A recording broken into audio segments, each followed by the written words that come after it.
সুবোধ সরকারের লেখা কবিতা বেলুড়, কণ্ঠে সুস্মিতা কুণ্ডু। আমি একটা কোণায় দাঁড়িয়ে দেখছিলাম দুটি ছেলে গেরুয়া বসন পরে মন্দিরের সিঁড়ি মুছছিল।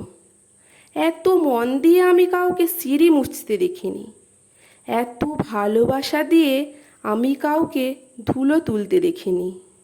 সিঁড়ি নয়, যেন জননীর ত্বক থেকে ধুলো তুলছিল।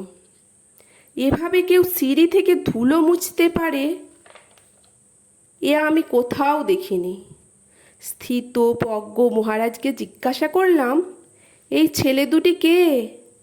মহারাজ মৃদু হেসে বললেন, একজন নিউক্লিয়ার ফিজিসিস্ট, একজন IBM এর 6 লাখ টাকার চাকরি ছেড়ে এখানে এসেছে।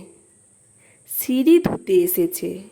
যে সিঁড়ি দিয়ে মানুষ ওপরে ওঠে তা যেন পরিষ্কার হয়। মহারাজ চলে গেছেন, সন্ধ্যা নেমে আসছে গঙ্গায়। আমার ভিতরেও নামছে সন্ধ্যা। সারা পৃথিবীতে এত সিঁড়ি, সিঁড়িতে সিঁড়িতে এত দাগ, এত ক্রোধ, এত অপমান।